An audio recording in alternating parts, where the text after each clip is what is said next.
All right, sports fans, how's everybody out there doing? William Martin coming at you one more time here on YouTube with another edition of the 300 Pounds of Sports Knowledge Podcast. It is that time of the week, folks. My key games in the upcoming weekend, for the upcoming weekend, rather, in the world of college football. And now we're starting to get into some of those conference matchups. I know that, some, especially with these mega conferences now, conference foes are facing off and against each other right out of the chute. But now, mid September and on, we're going to see even more of those conference meetings. And I want to start in the Big Ten on Saturdays. You're going to have the seventh ranked Nittany Lions out of Penn State traveling to Champaign to take on Illinois. Now, of course, this is the last year for the divisions in the Big Ten. And of course, Penn State coming out of the Big Ten East. The only thing that has really hindered them from getting to Indianapolis for the Big Ten championship game over the last couple of years has been how they fared versus both Ohio State and Michigan. They basically handled their business against everybody else. And you look at the Nittany Lions. I know that this game is on the road, their first road game of the year, but they still come in as 14.5 point favorites over the Illini. But should the Nittany Lions be on upset alert in this contest?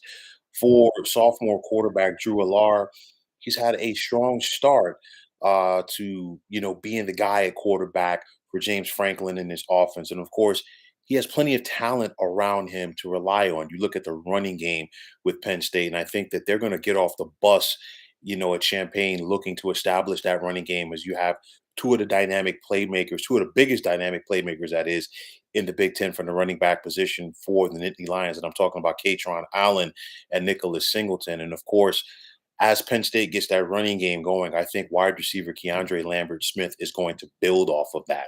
Now, for the Illini, they are not as strong defensively this year as they were in 2022. And you think when Illinois enjoyed that turnaround under head coach Brett Bielema last year, a lot of it was, the fundamentals that we've come to know and appreciate from Brett Bielema, whether it was at Wisconsin and Arkansas, was the run game and the defense. Obviously, he didn't have the success with the defense like he did it with Wisconsin at Arkansas, but nonetheless, he got back to that last year for the Illini.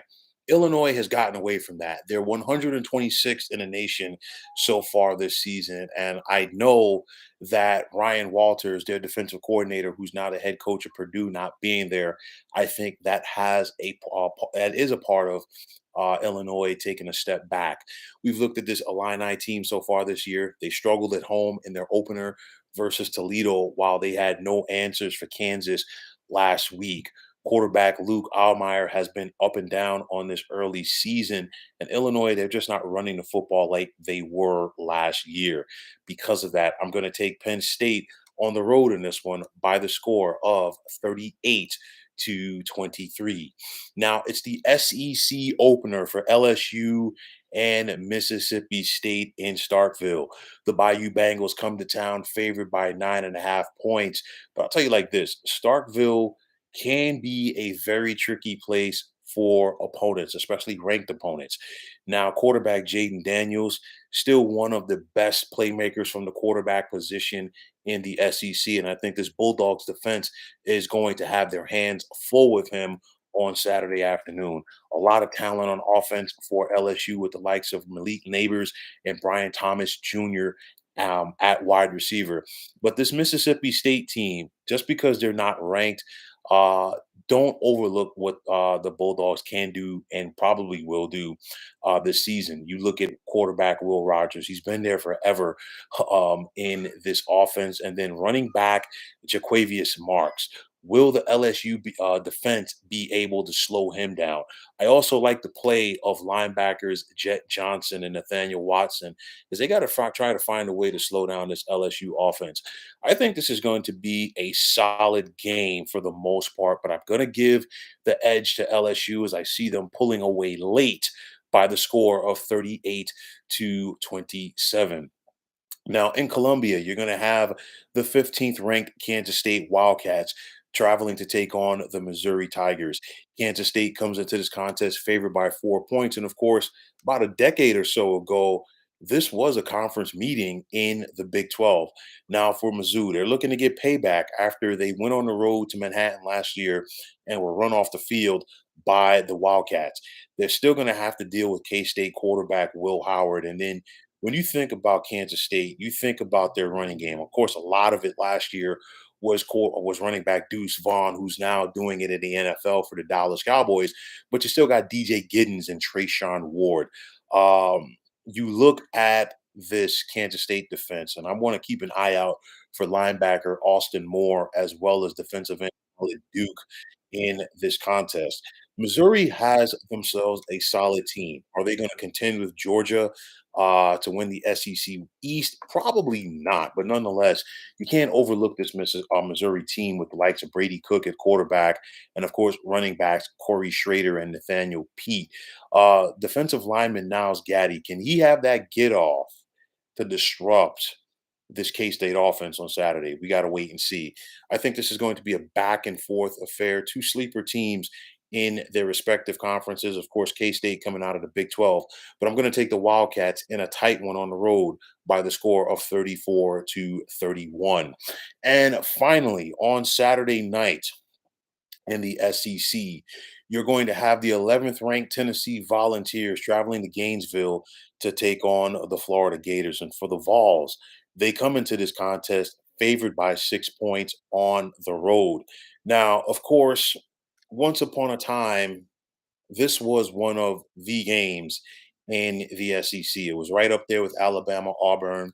It was right up there with Georgia, Auburn. It was right up there with Florida, Georgia at one time. But of course, both of these programs have taken a step back in recent years.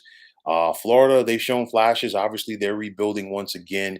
And then Tennessee, after so many down years, the Vols do appear to be back. And actually, for Tennessee, they're looking to beat the Gators in Gainesville for the first time since 2003, while also a victory here would mark the first time since 2004 since the Volunteers were able to beat the Gators 2 years in a row. Now, this rivalry, it doesn't have the sizzle that it once did, but this is still an important game for both of these teams. Tennessee, they had an uprising, if you will, last year under head coach Josh Heupel.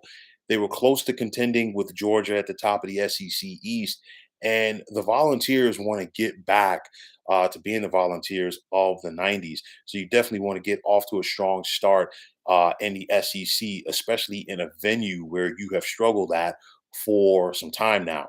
Now, quarterback Joe Milton, those reps at the end of the season last year for Tennessee when Hendon Hooker got hurt, I think are really helping Joe Milton right now and helping his progress going forward this season.